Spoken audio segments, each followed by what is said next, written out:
RRB NTPC को लेकर बच्चों का प्रदर्शन जगह जगह देखने को मिल रहा है। वहीं सीबीटी को लेकर रेल मंत्री अश्विनी वैष्णव जी क्या बोलें थोड़ी देर में देखेंगे। लेकिन बता दें कि इस मामले को लेकर कई बच्चों पर एफआईआर दर्ज हो गया है। वहीं प्रयागराज के हॉस्टल में तमाम पुलिसिया कार्रवाई की गई है, जैसे कि आप सभी लोग देख चुके हैं, जिसका वीडियो चारों जगह वायरल हो रहा है। वहीं तमाम पुलिसिया कार्रवाई को लेकर एक तरफ बच्चे रेल ट्रैक पर बैठकर अपना विरोध प्रदर्शन जाहिर कर रहे हैं। इन तमाम मुद्दों पर आइए सुनते हैं क्या बोल रहे हैं रेल मंत्री अश्विनी वैष्णव जी। क्या 2024 तक होगा? जब एनटीपीसी में 20 गुना रिजल्ट कहा गया है तो 11 गुना क्यों दिया गया? एक ही विद्यार्थी का रिजल्ट 5 पोस्ट के लिए क्यों भरा गया? और तीसरा और आखिरी सवाल, 12वीं के पद के लिए 12वीं के बच्चों के साथ ग्रेजुएशन के बच्चों को उठाया गया, क्या दोनों का स्तर समान है? और नॉर्मलाइजेशन में 15-20 नंबर किस प्रक्रिया के तहत बढ़ाया घटाया जाता है? अगर आप छात्रों के सवाल जवाब दें सर, शायद उनके फायदा हो। आपने सारे प्रश्न पूछे, सारे के सारे महत्वपूर्ण प्रश्न हैं। मैं इन सारे प्रश्नों को एक एक करके लेता हूँ। सबसे पहले लेवल 1 में 2 स्टेज एग्ज़ाम क्यों? 1,25,00,000 के आसपास स्टूडेंट्स ने अप्लाई किया है। इतनी बड़ी संख्या में देश भर में अगर रिक्रूटमेंट करना है तो आपको एक लेवल के एग्ज़ाम से, सिंगल एग्ज़ाम से करना बहुत मुश्किल है। फिर भी हम इसको री एग्जामिन करेंगे। इतनी बड़ी संख्या में 1,25,00,000 कैंडिडेट्स अगर हों तो कैसे उनको एक साथ सेम तरीके से सेम लेवल ऑफ हार्डनेस और क्वेश्चन की ये सब करना अति डिफिकल्ट है। आप सब इस प्रक्रिया से गुजर चुके हो, आप भी समझते होंगे। इसलिए इसके दो, एक प्रीलिम एग्जाम और उसके बाद में एक कंप्यूटर बेस्ड टेस्ट 2 इस तरह से करके किया गया। वो नोटिस में लिखा गया था कि अगर ज़रूरत पड़ी, अगर परिस्थिति हुई तो उसके 2 लेवल किए जाएंगे। पहला ये। दूसरा आपका प्रश्न कि 10+2 में ग्रेजुएट्स को कैसे अलाउ करें। देखिए, किसी भी एग्ज़ाम में मिनिमम क्वालिफिकेशन का स्टैंडर्ड होता है, मैक्सिमम क्वालिफिकेशन का नहीं होता है कभी भी। ये कानूनन कॉन्स्टिट्यूशनल व्यवस्था में हम लोग काम कर रहे हैं। कॉन्स्टिट्यूशनल व्यवस्था के हिसाब से हम मिनिमम प्रिस्क्राइब कर सकते हैं, मैक्सिमम प्रिस्क्राइब नहीं कर सकते। तो 10+2 के लिए जो क्वालिफिकेशन वाला स्केल है उसमें अगर ग्रेजुएट बैठे हैं तो उसको रोकने का हमें कोई अधिकार नहीं है, किसी को कोई अधिकार नहीं है। अगर कोई नया इसके बारे में कोई नया न्यायपालिका की तरफ से कोई चीज़ आती तो अलग बात है, लेकिन हमारे पास कोई अधिकार नहीं है इसका। दूसरा विषय था ये। तीसरा विषय आपने रखा समय का। देखिए, शुरू में इसके लिए जो इस एग्ज़ाम को कंडक्ट करने के लिए एप्लीकेशंस आई, दोनों के दोनों एग्ज़ाम्स में 1 करोड़ से ज़्यादा एप्लीकेशन आई। 1 करोड़ से एप्लीकेशन ज़्यादा आई तो जो एग्ज़ामिनेशन कंडक्ट करने के लिए एजेंसी हमको हायर करनी थी, उसको हायर करने में टाइम लगा, 6 महीने से ज़्यादा लगा। नेचुरली इतनी बड़ी संख्या में अगर एग्ज़ाम करना है देश में तो अपने आप में वो एक बहुत बड़ा challenge. It's a Himalayan task, it's a huge task, it's a very very big challenging task. तो एजेंसी को सेलेक्ट किया गया। सेलेक्ट करते करते कोरोना आ गया। कोरोना के फेज़ में देरी हुई, लेकिन फिर भी डिस्पाइट कोरोना तुरंत दिसंबर 2020 में एग्ज़ाम की प्रोसेस चालू हुई और despite second wave of corona फिर भी एग्ज़ाम किया गया with all the precautions, all the safety things करके इसको लाए। जो दूसरा वाला ग्रुप बी का एग्ज़ाम है उसमें कैट में चले गए थे बच्चे, क्योंकि करीब 5 लाख के आसपास एप्लीकेशंस ऐसी थी जिसमें फ़ोटोग्राफ प्रॉपरली मैच नहीं हो रहा था। तो नेचुरली अगर एप्लीकेशन में फ़ोटोग्राफ मैच नहीं हो तो उसको आप एग्ज़ाम में कैसे लोगे? तो वो विषय आया था। तो उस विषय के कारण लोग कैट में गए थे। एडमिनिस्ट्रेटिव ट्रिब्यूनल ने जैसे ही उसका समाधान किया, फैसला किया, उसके फैसले के तुरंत बाद में हम लोगों ने एग्ज़ाम के प्रोसेस को आगे किया। कोई उसमें देरी नहीं की। और हमारा, देखिए, हमारी सरकार, प्रधानमंत्री श्री नरेंद्र मोदी जी का इंटेंट हमेशा है कि मैक्सिमाइज़ करना है रोज़गार को। इसीलिए आप देखिए, इतनी बड़ी संख्या में, यानी रेलवे में 1,40,000 टोटल, 1,05,000 ग्रुप डी की कैटेगरी में, लेवल 1 की कैटेगरी में, और लेवल 2 से लेवल 6 की कैटेगरी में 35,000 कैंडिडेट्स वैकेंसीज। 1,40,000 की वैकेंसीज लाना कोई छोटी बात नहीं है, बहुत बड़ी बात है। फिर आपका चौथा पॉइंट आप देखिए, ज़्यादा से ज़्यादा कैंडिडेट्स को फर्स्ट स्टेज से सेकंड स्टेज में जाने का मौका मिले, इसके लिए 2015 तक हमेशा प्रिलिमिनरी एग्जाम जो होता था, फर्स्ट स्टेज होता था, उससे 10 गुना लिए जाते थे, केवल 10 गुना लिए जाते थे। 2015 के बाद में पहले ही संख्या बढ़ा के 15 गुना कर दी गई, जिससे कि ज़्यादा से ज़्यादा कैंडिडेट्स को मेन एग्जाम के लिए जाने का मौका मिले। और 2019 में इस संख्या को 20 गुना किया गया, ताकि ज़्यादा से ज़्यादा लोगों को अवसर मिले, ज़्यादा से ज़्यादा लोग, क्योंकि फर्स्ट स्टेज जो प्रिलिमिनरी एग्ज़ाम इतना बड़ा नंबर है कि उस नंबर में हो सकता है कुछ बाय चांस उस दिन तबीयत ठीक नहीं हो, कोई दूसरा कारण हो, समय पे पहुंच नहीं पाए, कोई भी कारण से मिस कर गया, तो मैक्सिमम लोगों को हमें चांस देने का इंटेंट है। इसी इंटेंट के कारण 20 गुना किया गया। जो 10 गुना था 2015 से पहले, उसको 20 गुना किया गया 2019 में। तो ये प्रो स्टूडेंट्स, प्रो कैंडिडेट्स वाली अप्रोच है हमारी, और हमारी इंटेंट एकदम नेक नियति से काम कर रहे हैं, सच्चाई से काम कर रहे हैं। देखिए, कोई भी कहीं भी एक भी जगह से कहीं कोई पेपर लीक होने की बात नहीं है, कहीं पे कोई एग्ज़ाम के मैनिपुलेशन की बात नहीं है।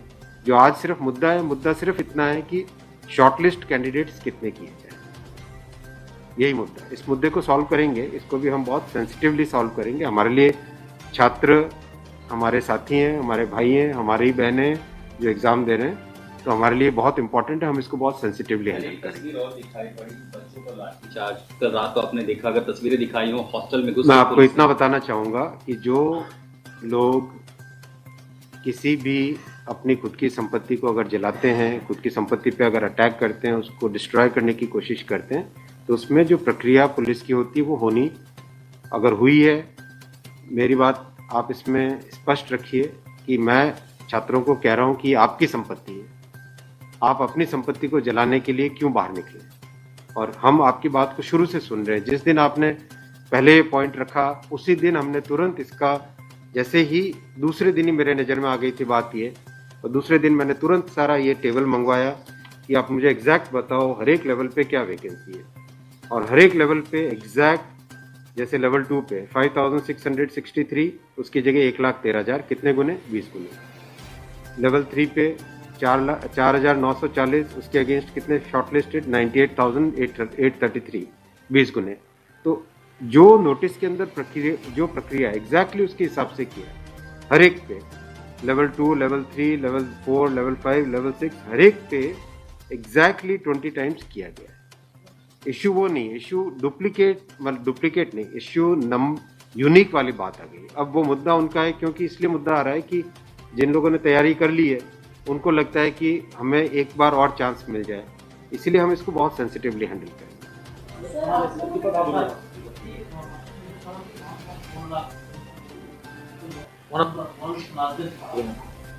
As of now, how many recruitment has happened, and by when all these things will be done? Because it was announced. यही तो रिक्रूटमेंट चल रहा है। देखो, इतना मैसिव, मैं आपको पूछूं कि वर्ल्ड का सबसे बड़ा एग्जाम कौन सा है? वर्ल्ड का अगर, या इंडिया का भी अगर बड़े एग्जाम्स देखें, तो बड़े एग्जाम्स में जेई बहुत बड़ा एग्जाम होता है, सिविल सर्विसेज बहुत बड़ा एग्जाम होता है, स्टाफ सिलेक्शन कमीशन का बहुत बड़ा एग्जाम। इन सब एग्जाम्स में एप्लीकेशंस की संख्या होती है 5 से 7 लाख, 8 लाख, 10 लाख। यहाँ 1 करोड़ एप्लीकेशन। आप ये तो देखिए ना कि कठिन कितना है। 1 करोड़ एप्लीकेशन, 1.25 करोड़ एप्लीकेशन, 1 करोड़ 25 लाख, 1 करोड़ 35 लाख, उसमें समय लगता है। But this is something government was aware. In a country where there is so much of unemployment, and there will be vacancy like this, everyone will apply. इसीलिए तो टाइम तो इतना लगेगा ही।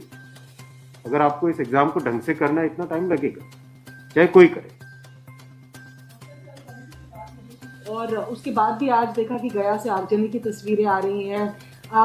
क्या ये कन्वे नहीं हो पा रहा है? कहाँ पर ये लैक ऑफ कम्युनिकेशन आपको लग रहा है, या मैटर पॉलिटिसाइज हो चुका है? नहीं, कुछ लोग इसका गलत फायदा उठा रहे हैं, और मैं उनसे भी निवेदन करूंगा कि छात्रों को भ्रमित न करें, कोई गलत इसका उपयोग न करें। ये छात्रों का मामला है, ये देश का मामला है, इसको हमें सेंसिटिवली हैंडल करना चाहिए, और इसमें हर तरीके से संवेदनशीलता के साथ इस मामले को लेना चाहिए। सर, कुछ छात्रों के ऊपर FIR भी दर्ज की गया, कुछ पुलिस की स्टडी में भी अभी के समय में ऐसी खबरें आ रही हैं। आप खबरों की जांच करिए। देखो, जो पुलिस की प्रक्रिया है वो अलग चीज़ है। मैं अभी मुद्दा है, जो उस मुद्दे को कैसे सॉल्व करें उस पर सोचना चाहिए। हमें फॉरवर्ड लुकिंग होना पड़ेगा। जिन जिन राज्यों में हिंसा की खबरें या फिर जो रेल रोकने का जो मूवमेंट चल रहा है, ट्रैक पे स्टूडेंट बैठे हैं, क्या उन राज्यों के मुख्यमंत्री से आपकी बात हुई है और क्या कुछ आप लोग की इस संदर्भ में कि कैसे? बिल्कुल, सब जगह लॉ एंड ऑर्डर स्टेट का जो रोल होता है, राज्यों के मुख्यमंत्रियों ने भी बहुत संवेदनशीलता के साथ काम किया है और हम भी कॉन्स्टेंटली टच में हैं, कंटिन्यूसली टच में हैं। और जो आज कमेटी की बात भी सबके पास जा चुकी है ऑलरेडी, और मेरे ख्याल से ज़्यादातर जगह से स्टूडेंट्स ने इस विषय को स्वीकार भी किया है। और मैं अभी भी रिक्वेस्ट करूंगा एक बार फिर सारे स्टूडेंट बंधुओं को, छात्रों को, कैंडिडेट्स को कि आप प्लीज़ अपनी ग्रीवेंसेस को, अपने पॉइंट को, अपने कंसर्न को, अपने विषय को, अपने मुद्दे को फॉर्मली रखिए। हम इसको एकदम संवेदनशीलता के साथ टैकल करेंगे।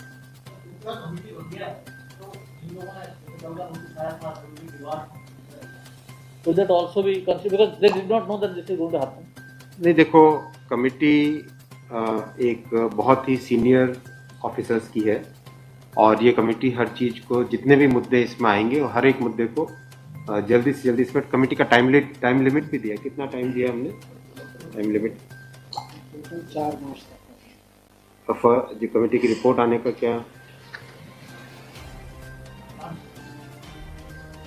मतलब, जल्दी से जल्दी हमारा एम है कि इस मुद्दे को बिल्कुल भी डिले ना करके जल्दी से जल्दी सॉल्व करें। 16/2 तक सारे के सारे कैंडिडेट्स अपने कंसर्न सबमिट कर सकते हैं। 3 वीक्स टाइम दिया। I think that's a reasonable time. इससे ज़्यादा टाइम देने की ज़रूरत नहीं है। और कमिटी अपना सारे कंसर्न को एग्जामिन करके रिकमेंडेशंस देने का टाइम 4 मार्च दिया है। तो कोशिश करेंगे उससे पहले अगर हो जाए, 4 मार्च से भी पहले अगर हो जाए। डिपेंड करेगा कि कितने रिप्रेजेंटेशंस आते हैं, और मोटे मोटे मुद्दे तो अभी आ चुके हैं पब्लिक में सबके, इसलिए मुझे नहीं लगता है कि इसमें बहुत ज़्यादा टाइम लगेगा। वो आपकी नॉलेज में आ गया है, मोटा-मोटी सही आ गया है। दूसरी ओर ये कि जो आपके पैरामीटर्स हैं उस पर सब कुछ सही तरीके से लिया गया है, उसी तरह से शॉर्ट लिस्ट किया गया है।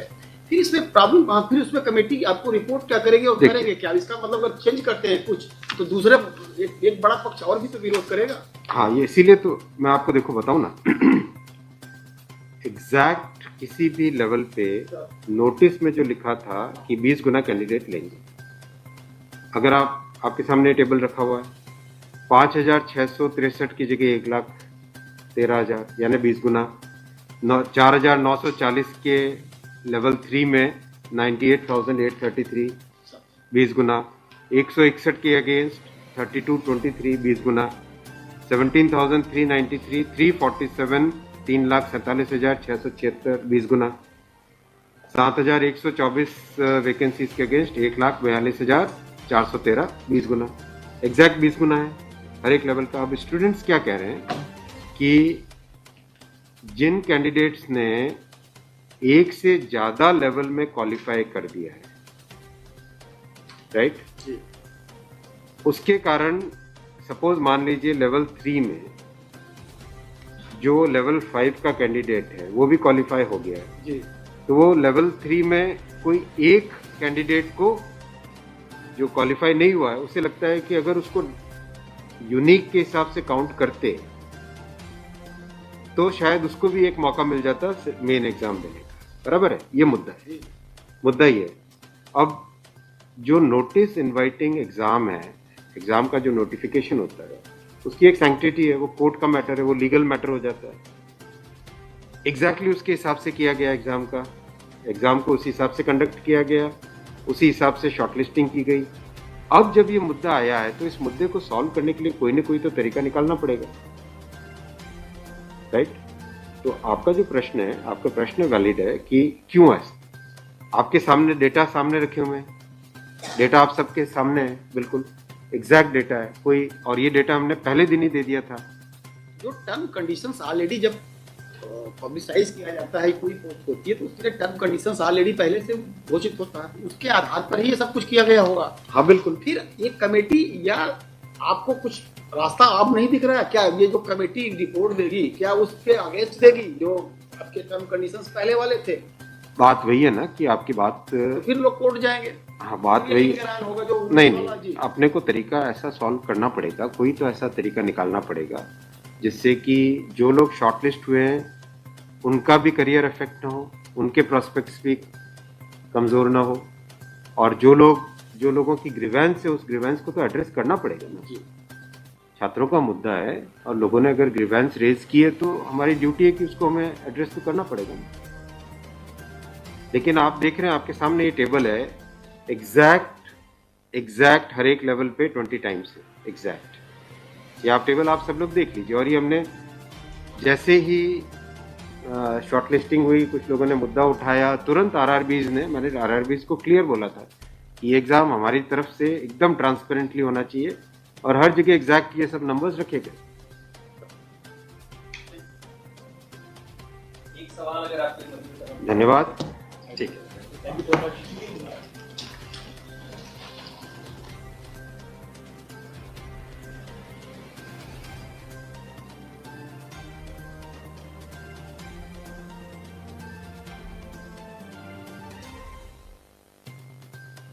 ऐसे ही वीडियो पाने के लिए इस चैनल को अभी तक सब्सक्राइब नहीं किया तो सब्सक्राइब जरूर कर लें। वीडियो अच्छा लगे तो लाइक करें और मित्रों के पास शेयर करें। जय हिंद।